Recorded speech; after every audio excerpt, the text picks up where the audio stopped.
Welcome to డిఆర్టీవీ news. ముందుగా బులెటిన్లో headlines చూద్దాం.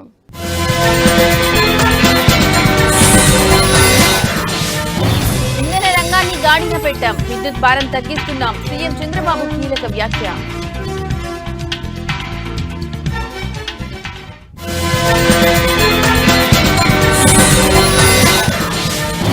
ఐబొమ్మకు షాక్, సినీ ప్రముఖులతో హైదరాబాద్ సైబర్ క్రైమ్ పోలీసులు కీలక భేటీ.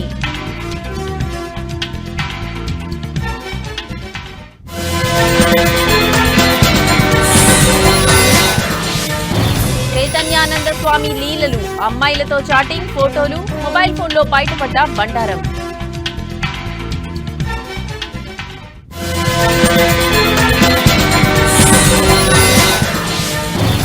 ట్రోఫీని మేం వద్దనలేదు, వాళ్లే ఎత్తుకెళ్లారు, అసలు విషయం చెప్పిన భారత్ కెప్టెన్.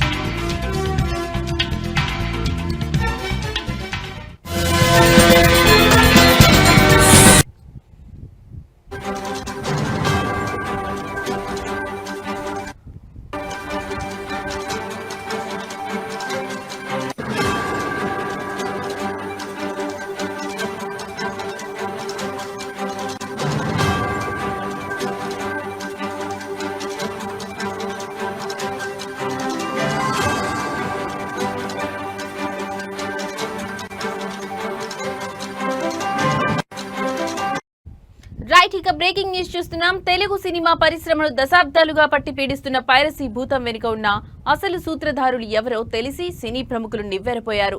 తాము ప్రచారం చేస్తున్న బెట్టింగ్ యాప్ల నిర్వాహకులే పైరసీ ముఠాలకు నిధులు సమకూరుస్తున్నారనే చేదు నిజం వారిని తీవ్రమైన షాక్ గురిచేసింది. ఈ విషయం తెలియడంతో భవిష్యత్తులో బెట్టింగ్ యాప్లకు సంబంధించిన ఎలాంటి ప్రచార కార్యక్రమాల్లో పాల్గొనకూడదని టాలీవుడ్ ఏకగ్రీవంగా నిర్ణయించుకుంది.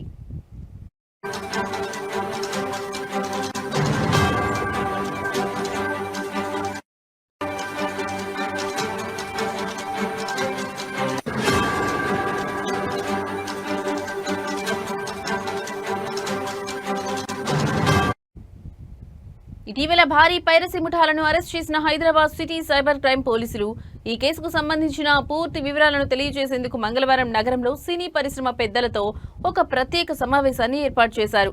ఈ సమావేశానికి అగ్ర హీరోలు చిరంజీవి, నాగార్జున, వెంకటేష్, నాని, నాగచైతన్యతో పాటు ప్రముఖ నిర్మాత దిల్ రాజు, పలువురు దర్శకులు, డిజిటల్ మీడియా కంపెనీల ప్రతినిధులు హాజరయ్యారు.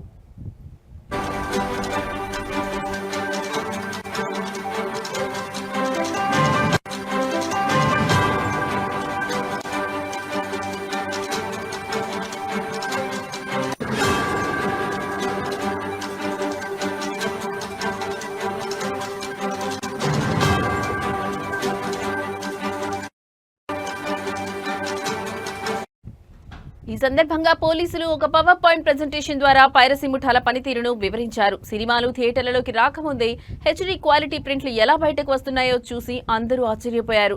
డిజిటల్ మీడియా సంస్థల సర్వర్లలో ఉన్న బలహీనమైన సైబర్ భద్రతను ఆసరాగా చేసుకుని హ్యాకర్లు సినిమాలను దొంగిలిస్తున్నారని పోలీసులు తెలిపారు.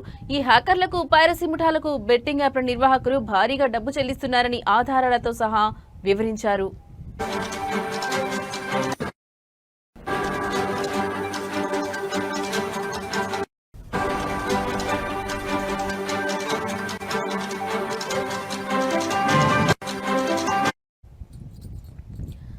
పైరసీ ముఠా గుట్టురట్టు చేసిన హైదరాబాద్ సైబర్ క్రైమ్ పోలీసులు త్వరలోనే ఓటీటీ పైరసీ కంటెంట్ సైట్ అయిన ఐబొమ్మ నిర్వాహకులను పట్టుకుంటామని చెప్పారు. దాదాపు 2 కోట్లు ఖర్చు చేసి అధునాతన పరికరాలు వాడి పైరసీ ముఠాను పట్టుకున్నామని, త్వరలో ఐబొమ్మ నిర్వాహకులను కూడా అరెస్ట్ చేస్తామని సివి ఆనంద్ వెల్లడించారు.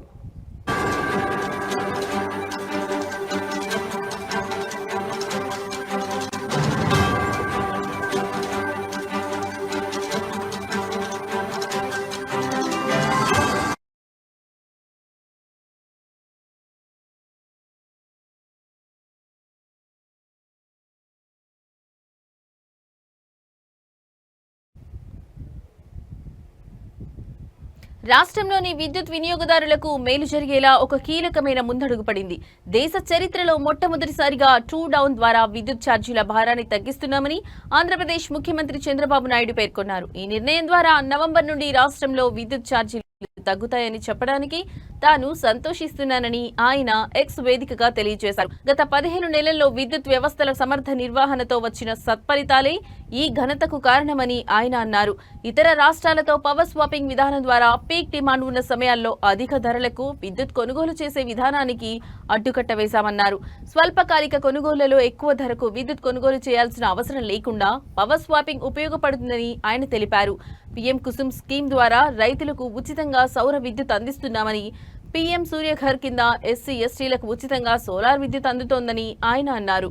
ఈ పథకంలో ఓబీసీ వినియోగదారులకు గరిష్టంగా 98,000 వరకు సబ్సిడీ ఇస్తున్నామని, అంతేకాకుండా 1,500 మెగావాట్ల సామర్థ్యంతో బ్యాటరీ ఎనర్జీ స్టోరేజ్ సిస్టమ్ను ఏర్పాటు చేస్తున్నామని ఆయన వెల్లడించారు. ఇలా అనేక చర్యలతో కూటమి ప్రభుత్వం సమర్థవంతమైన నిర్వహణతో విద్యుత్ రంగాన్ని గాడిలో పెట్టిందని ఆయన అన్నారు. కాలంలో మీరు చూస్తే సూపర్ 6 కార్యక్రమాలు తీసుకున్నాం. దీనివల్ల పేదవాళ్ళందరికీ కూడా అనేక కార్యక్రమాల ద్వారా లబ్ధి పొందే పరిస్థితి వచ్చింది. అదే మరి నిన్న మొన్న మీరు ఒక పక్కన చూస్తే ఏదైతే సూపర్ జీఎస్టీ ప్రతి ఒక్కరికి సూపర్ సేవింగ్స్ వచ్చే అవకాశం వచ్చింది. అంటే కొనుగోలు శక్తి పెరిగింది. పేదవాళ్ళందరూ కూడా ఇంత మునుపు కట్టే పన్నుల నుంచి ఎక్కువ రాయితీలు వస్తున్నాయి. దీనిపైన ఆదాయం పెంచుకుని ఏది కావాలంటే కొనుక్కునే అవకాశం కూడా వచ్చింది. అటు కేంద్రం ఇటు రాష్ట్రం రెండు ప్రభుత్వాలు కూడా పేద మధ్య తరగతి కుటుంబాలను ఆదుకునే ప్రభుత్వాలు. ఈ రెండు ప్రభుత్వాలని దుర్గమ్మ తల్లి చల్లగా ఆశీర్వదించమని, మాకు ఇంకా శక్తినిచ్చి ఈ రాష్ట్రాన్ని దేశాన్ని ముందుకు తీసుకుపోవడంలో అన్ని విధాలా సహకరించమని ఆశీస్సులిమ్మని అమ్మవారిని ప్రార్థిస్తున్నా. ఈ సంవత్సరం మీరు చూస్తే 14-15లోనే కొన్ని పనులన్నీ కూడా ఘాట్ రోడ్ అభివృద్ధి చేశాం. అదే మరి దాతల కోసం ఒక 9 కోట్లతో డార్మెంటరీ కాంప్లెక్స్ నిర్మాణం చేశాం. మండపంలో 4 హైస్పీడ్ లిఫ్ట్లు ఏర్పాటు చేశాం. పుష్కరాల సందర్భంగా 1,000 కోట్ల రూపాయలు ఖర్చు పెట్టి ఘాట్లు అదే మారిగా అనేక అభివృద్ధి కార్యక్రమాలు చేశాం. ఈ రోజు మళ్లీ 1,500 మంది సామర్థ్యంతో 25 కోట్లతో నిర్మిస్తున్నటువంటి అన్నప్రసాద భవనం 6 నెలల్లో పూర్తవుతుంది. ఇంకొక పక్కన నూతన ప్రసాదం తయారు చేసే సదుపాయాన్ని కూడా 27 కోట్ల రూపాయలు ఖర్చు పెట్టి 3 నెలల్లో పూర్తి చేస్తాం.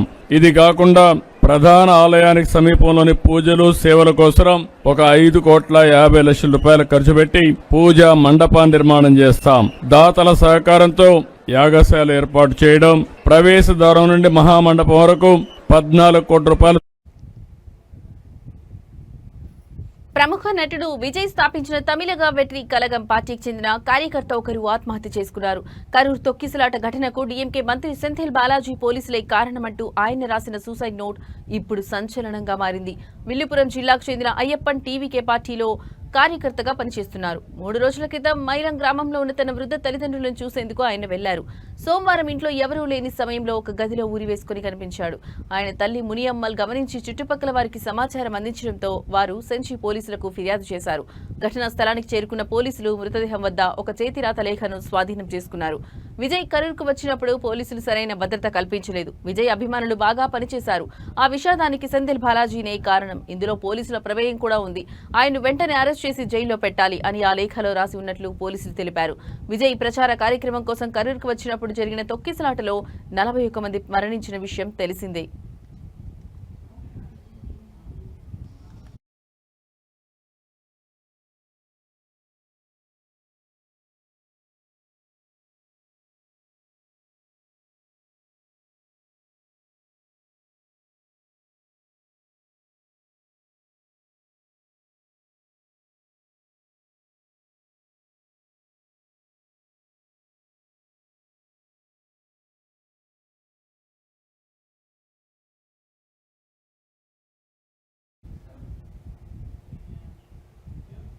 బాలీవుడ్ ప్రముఖ నటి హిమాచల్ ప్రదేశ్లోని మండి ఎంపీ కంగనా రనౌత్కు పంజాబ్లోని భటిండా కోర్టులో ఎదురు దెబ్బ తగిలింది. తనపై నమోదైన పరువు నష్టం కేసులో వ్యక్తిగత హాజరు నుంచి మినహాయింపు ఇవ్వాలని ఆమె పెట్టుకున్న అభ్యర్థనను న్యాయస్థానం తిరస్కరించింది.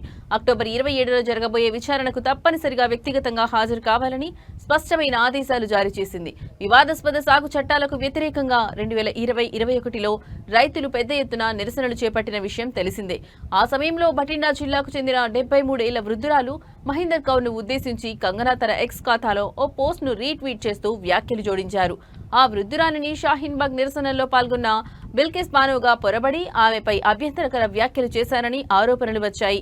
దీంతో తన పరువుకు భంగం కలిగించారంటూ మహీందర్ కౌర్ బఠిండా కోర్టులో కంగనాపై పరువు నష్టం దావా వేశారు. సోమవారం ఈ కేసు విచారణ సందర్భంగా కంగనా తరఫు న్యాయవాది వ్యక్తిగత హాజరు నుంచి మినహాయింపు కోరుతూ పిటిషన్ దాఖలు చేశారు. వీడియో కాన్ఫరెన్స్ ద్వారా విచారణకు హాజరయ్యేందుకు అనుమతి ఇవ్వాలని కోరారు.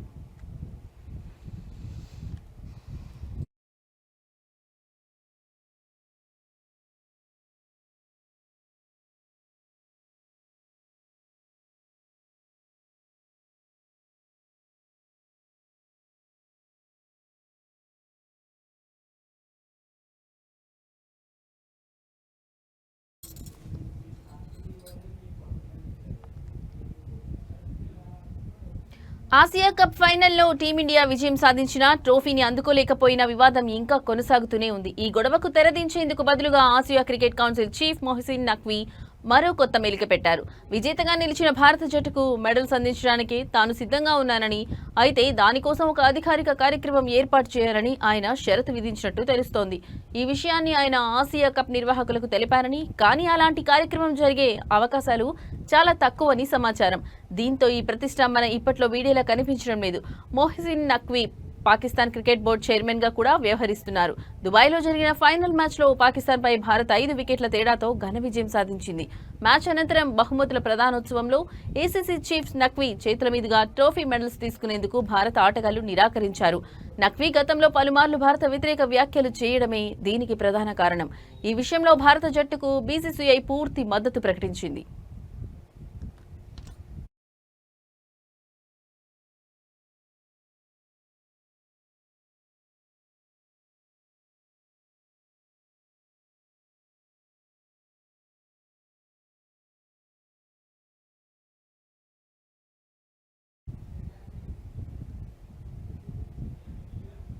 ఇజ్రాయెల్ ప్రధానమంత్రి బెంజమిన్ నెతన్యాహు ఖతర్ ప్రధానికి ఫోన్ చేసి క్షమాపణ చెప్పారు.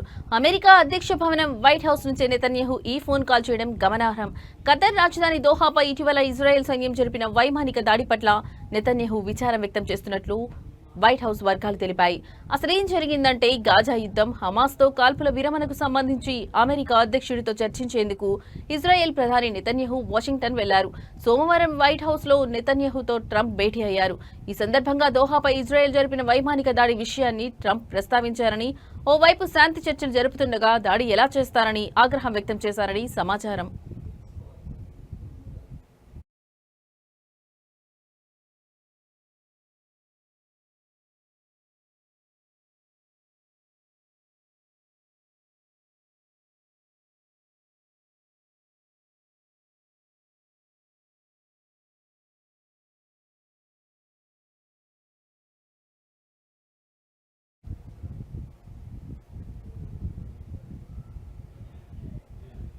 ఇండోనేషియాలో ఘోర ప్రమాదం చోటు చేసుకుంది. విద్యార్థులు ప్రార్థనలు చేస్తుండగా పాఠశాల భవనం ఒక్కసారిగా కుప్పకూలడంతో ఒకరు మృతి చెందగా వందలాది మంది గాయపడ్డారు. మరో 65 మంది విద్యార్థులు శిథిలాల కింద చిక్కుకున్నట్లు అధికారులు అనుమానిస్తున్నారు. ఈ హృదయ విదారక ఘటన తూర్పు జవాలోని సిరాజ్జో ప్రాంతంలో ఉన్న ఆల్కొజోని ఇస్లామిక్ బోర్డింగ్ స్కూల్లో జరిగింది. మధ్యాహ్న ప్రార్థనల కోసం విద్యార్థులు భవనంలోని ప్రార్థనా మందిరంలో సమావేశమయ్యారు. అదే సమయంలో భవనం ఒక్కసారిగా కుప్పకూలింది. సమాచారం అందుకున్న వెంటనే సహాయక బృందాలు, పోలీసులు, సైనికులు సంఘటనా స్థలానికి చేరుకుని సహాయక చర్యలు చేపట్టారు. శిథిలాల కింద చిక్కుకున్న వారికి ఆక్సిజన్, నీరు అందిస్తూ వారిని ప్రాణాలతో కాపాడేందుకు ప్రయత్నిస్తున్నారు. అయితే శిథిలాలు అస్థిరంగా ఉండడంతో భారీ యంత్రాలను వాడటానికి అధికారులు వెనుకాడుతున్నారు. ఈ ప్రమాదంలో 13 ఏళ్ల బాలుడు మరణించాడని, మరో 99 మంది గాయపడ్డారని అధికారులు ధృవీకరించారు. వీరిలో పలువురి పరిస్థితి విషమంగా ఉంది. మంగళవారం ఉదయం నాటికి 65 మంది విద్యార్థులు ఆచూకీ తెలియరాలేదని, వారంతా 12 నుంచి 17 ఏళ్లలోపు వారినని పాఠశాల యాజమాన్యం తెలిపింది. తమ పిల్లల క్షేమ సమాచారం కోసం తల్లిదండ్రులు, బంధువులు ఆసుపత్రులు ప్రమాద స్థలం వద్ద ఆందోళనతో ఎదురుచూస్తున్నారు. శిథిలాల నుంచి తమ పిల్లలను బయటకు తీస్తుండగా చూసి వారు కన్నీరు మున్నీరవుతున్న దృశ్యాలు అక్కడి వారిని కలిచివేస్తున్నాయి.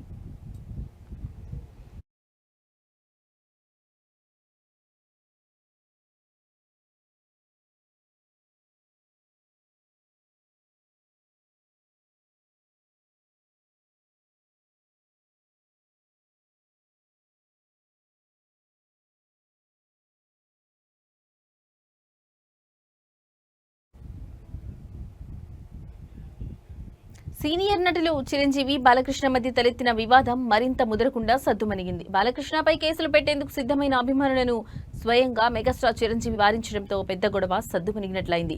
ఆంధ్రప్రదేశ్ అసెంబ్లీలో హిందూపురం ఎమ్మెల్యే నందమూరి బాలకృష్ణ ఇటీవల చేసిన కొన్ని వ్యాఖ్యలలో చిరంజీవి పేరును ప్రస్తావించడం వివాదానికి దారితీసిన సంగతి తెలిసిందే. ఈ వ్యాఖ్యలు అభ్యంతరకరంగా ఉన్నాయంటూ చిరంజీవి ఇప్పటికే ఒక ప్రకటన కూడా విడుదల చేశారు. ఈ పరిణామంతో ఆగ్రహానికి గురైన మెగా అభిమానులు బాలకృష్ణపై చట్టపరమైన చర్యలకు ఉపక్రమించారు. అఖిల భారత చిరంజీవి యువత ఆధ్వర్యంలో హైదరాబాద్ లో ఆంధ్రప్రదేశ్, తెలంగాణ రాష్ట్రాలకు చెందిన అభిమాన సంఘాల ప్రతినిధులు అత్యవసరంగా సమావేశమయ్యారు. బాలకృష్ణ వ్యాఖ్యలను తీవ్రంగా ఖండించిన వారు 2 రాష్ట్రాల్లోని 300కి పైగా పోలీస్ స్టేషన్లలో ఆయనపై ఫిర్యాదు చేయాలని ఈ సమావేశంలో తీర్మానించారు. దీనికి తొలి అడుగుగా హైదరాబాద్ లోని జూబ్లీహిల్స్ పోలీస్ స్టేషన్లో కేసు నమోదు చేసేందుకు సిద్ధమయ్యారు.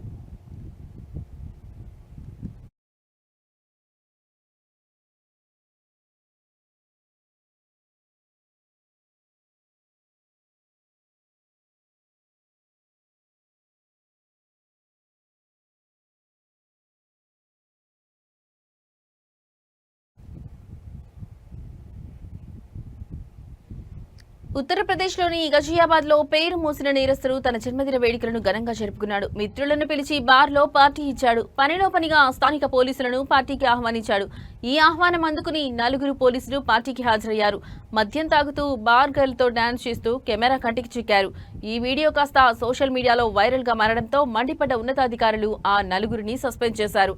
గజియాబాద్ లోని షాహిదాబాద్ బార్డర్ అవుట్ పోస్ట్ ఇన్ఛార్జ్ సహా 4 పోలీసులపై ఉన్నతాధికారులు చర్యలు తీసుకున్నారు. సోమవారం రాత్రి వారంతా స్థానిక నేరస్తుడు ఇర్షాద్ మాలిక్ పుట్టినరోజు వేడుకల్లో పాల్గొన్న వీడియో వెలుగులోకి రావడంతో వారిని సస్పెండ్ చేశారు. ఈ వీడియోలో వారు 4 ఫుల్ జోష్ లో కనిపించడం విశేషం. చేతిలో బీర్ బాటిల్ తో మ్యూజిక్ కు అనుగుణంగా చిందులు వేయడం వీడియోలో స్పష్టంగా కనిపిస్తుంది. దీనిపై స్థానిక డీసీపీ నిమిష్ పటేల్ తీవ్ర ఆగ్రహం వ్యక్తం చేశారు. నేరస్తులిచ్చిన పార్టీకి వెళ్లడమేంటని మండిపడుతూ ఆ 4 సస్పెండ్ చేశారు.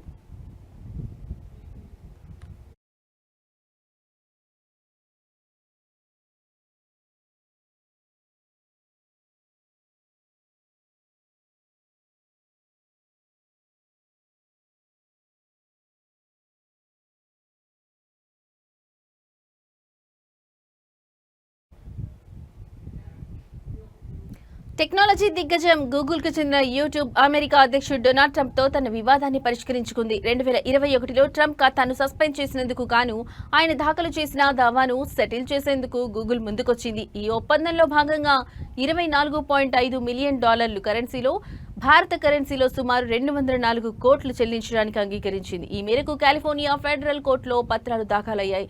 2021 జనవరి 6న యుఎస్ క్యాపిటల్ జరిగిన దాడి తర్వాత హింసను ప్రేరేపించే ప్రమాదం ఉందన్న కారణంతో యూట్యూబ్ సహా పలు సోషల్ మీడియా సంస్థలు ట్రంప్ ఖాతాలను నిలిపివేసిన విషయం తెలిసిందే.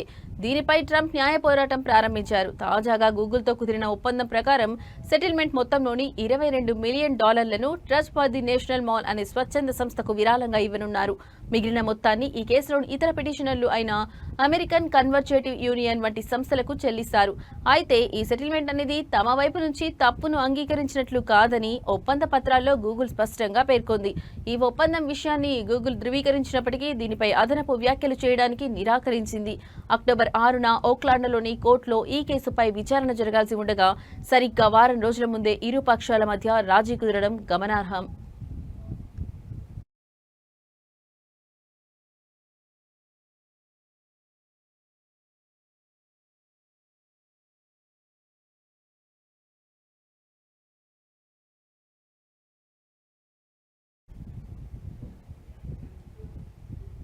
రియల్ ఎస్టేట్ రంగంలో సరికొత్త సంచలనం నమోదైంది. దేశంలోని ప్రముఖ రియాలిటీ సంస్థ Sunteck Realty Limited ultra luxury housing విభాగంలోకి అడుగు పెడుతూ అందరినీ ఆశ్చర్యపరిచింది.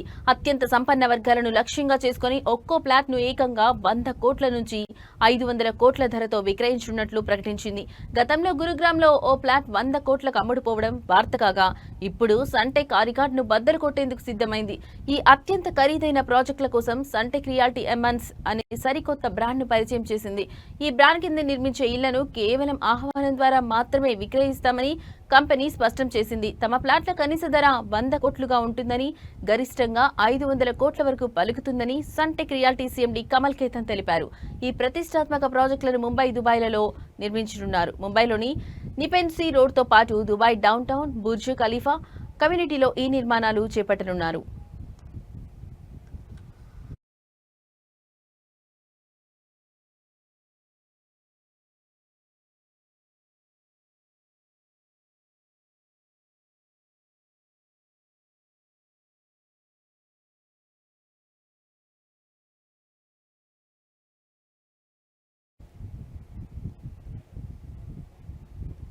హైదరాబాద్ నగర నూతన పోలీస్ కమిషనర్ గా సీనియర్ ఐపీఎస్ అధికారి విసి సజ్జనార్ మంగళవారం బాధ్యతలు చేపట్టారు.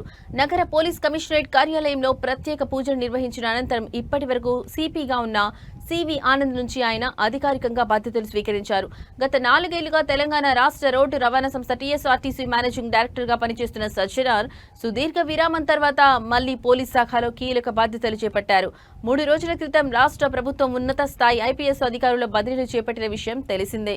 ఈ బదిలీలో భాగంగా సజ్జనార్ ను హైదరాబాద్ సిపిగా నియమించారు. ఇంతకాలం నగర కమిషనర్ గా సేవలందించిన సివి ఆనంద్ ను ప్రభుత్వ హోంశాఖ ముఖ్య కార్యదర్శిగా బదిలీ చేసింది. ప్రభుత్వ ఉత్తర్వుల మేరకు ఆయన తన బాధ్యతలను సజ్జనార్ కు అప్పగించారు. ఈ కార్యక్రమానికి పలువురు ఉన్నతాధికారులు హాజరయ్యారు.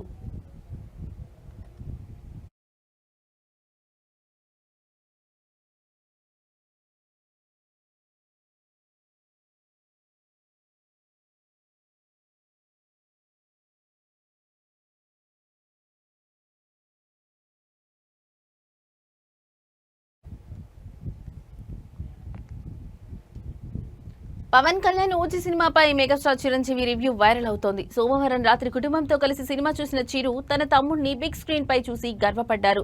సుజిత్ దర్శకత్వం, పవన్ స్క్వాగ్, తమన్ సంగీతం, విజువల్స్ అద్భుతమని ప్రశంసించారు. హాలీవుడ్ ప్రమాణాలతో రూపొందించిన ఈ గ్యాంగ్స్టర్ చిత్రం అభిమానులకు సరైన విందు అని పేర్కొన్నారు. మెగా ఫ్యామిలీ అంతా కలిసి సినిమా చూసిన ఫోటోలు సందడి చేస్తున్నాయి.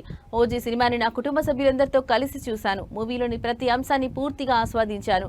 హాలీవుడ్ ప్రమాణాలకు తగ్గట్టుగా అద్భుతంగా రూపొందించిన అండర్ వరల్డ్ గ్యాంగ్స్టర్ చిత్రం ఇది. భావోద్వేగాలను చెక్కు చెదరకుండా ఉంచింది. సినిమా ప్రారంభం నుంచి చివరి వరకు ఈ చిత్రాన్ని అసాధారణ రీతిలో రూపొందించిన దర్శకుడు సుజిత్ కి అభినందనలు.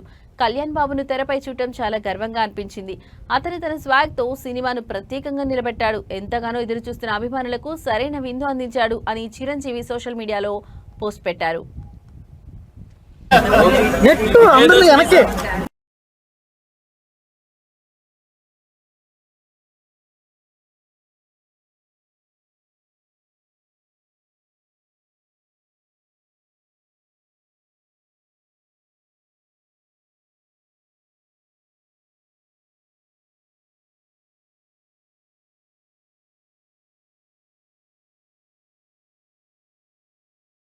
Sir 1 word about OG. Sir ఒక్క ఓజీ గురించి ఒక్క మాట సార్ పవన్ ఫ్యాన్స్ కు పండగ అనుకోవచ్చు. ఎవరు నెట్టు అందరూ వెనకే.